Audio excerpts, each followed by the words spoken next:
What's good? It's your boy Fanon. All right, man. Just hopped off the live stream. Going to do a video on this.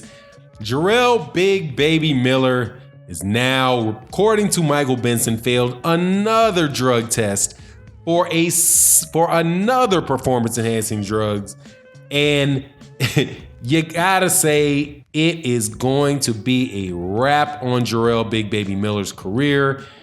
Wow, why would you do this? This makes very little sense. But let's chop it up about it. Before I do though, welcome back to the channel, subscribers.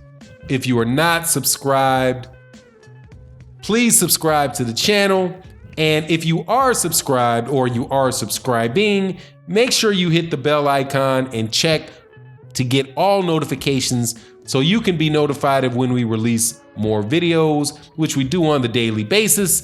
And also the live streams that we do Monday through Friday, start time 10:45 to 11 a.m. Eastern Standard Time.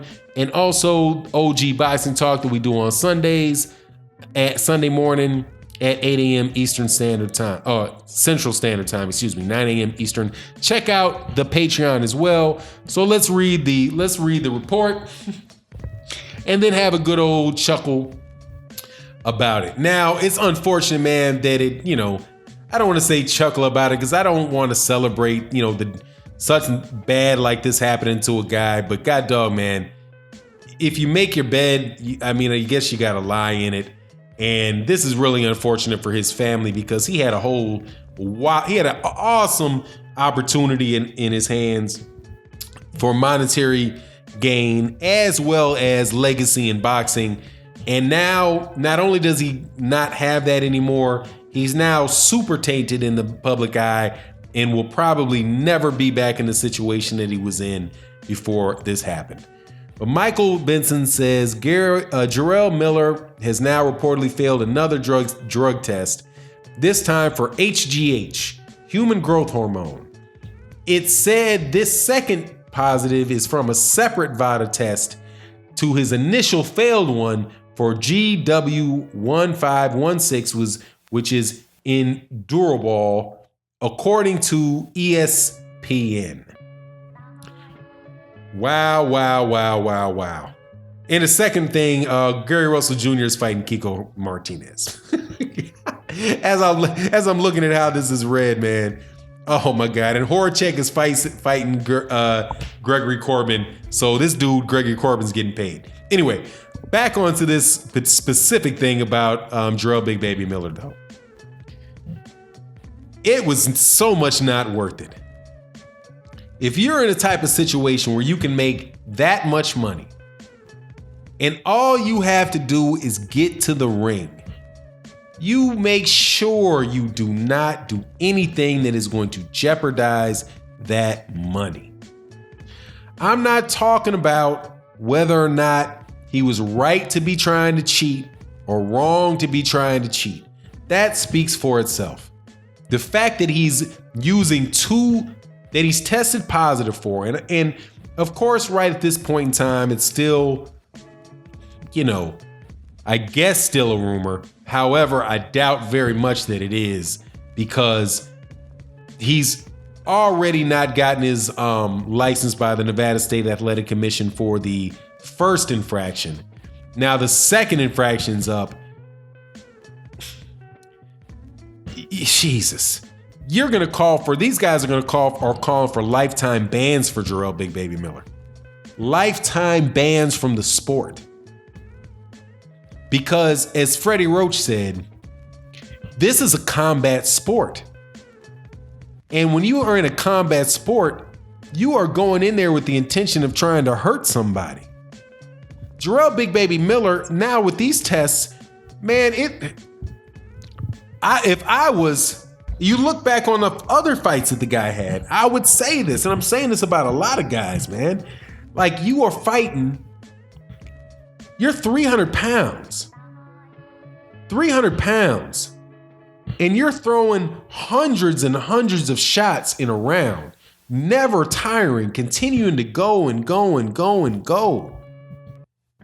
And now you pop dirty for something like the first drug, which was known to increase endurance, you now have to wonder about every fight this guy has ever had. And then you got to now wonder about how unfortunate it is for the guys that had to fight him, because if he wasn't on this, maybe they could have won the fight and they could have been in a situation to get this type of payday. It's just terrible all the way around. And so you have guys like, again, Freddie Roach saying that people like this should be banned from the sport for good.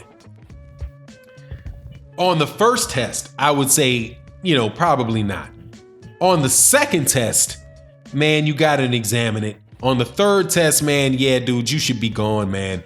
On the second one, because I guess there's a chance that you could violate it for something that was like for marijuana or something. Like if you test positive for marijuana, or you take, positive for cocaine, something like that.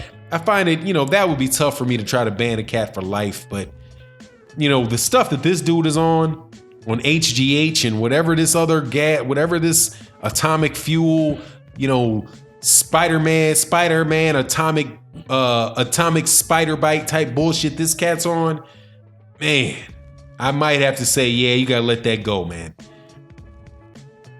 But what you did to your family, you have people you have a trainer that's relying on you. You got your mother, your family, he's got brothers. You got a whole ecosystem around you, man. And to try to cheat your way after you've already made it, it just doesn't make any sense. Once you sign a contract for the fight for that much money, you've already made it. All you have to do is show up to the ring and fight. You could get knocked out in the first round and you still get the money. You can get knocked out in the second round, you still get the money. I was just, and to demonstrate this, and also to put in a plug for a book that fight fans, that are real serious fight fans might want to read.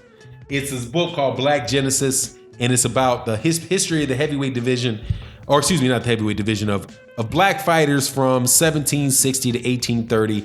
And it talks about one of the first mega fights in boxing, which was between Tom Cribb and an American black fighter named Tom Melanois. I probably mispronounced it, Melano, excuse me, not Melanois, Melano. And how Melano lost the fight, right? But he put this really great performance on, but he wound up making a ton of money on a bunch of exhibitions afterwards, right? So even though he lost the fight, he still made a lot of money in the fight. He came back and he lived an exorbitant lifestyle, screwed up and lost to Cribb in the second fight, but he made the money, right? So even though he probably didn't wind up with a lot of money towards the end of his life, at least he made the money. Now you got a situation like Jerel Big Baby Miller, who leapfrogged many cats, leapfrog Luis Ortiz, leapfrog Deontay Wilder for this fight. Now, Deontay Wilder would have made a lot more money in this fight than Jerel Big Baby Miller, but that opportunity was given to him in large part, I do believe, because, he probably wasn't going to win the fight, juice or no juice, but he was in that position and now that shit is gone. It's just illogical. You get off the dope before your major fight, okay? You cycle off that crap. Deontay Wilder said he'd been doing this stuff for years. He said he said, man, I know what you want. He said, Jerel Baby Miller, you guys taking these PEDs and all this stuff.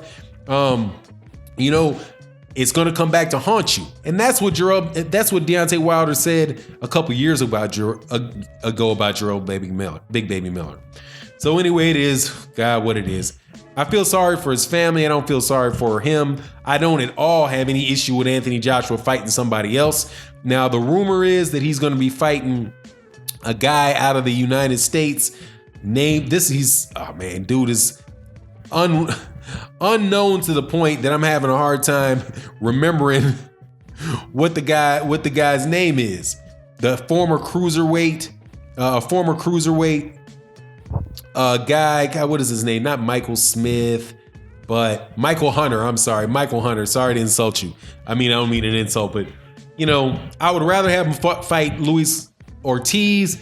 But man, it's like he pretty much just handed Jerel Big Baby Miller just handed Anthony Joshua the excuse to fight whoever he wants to fight.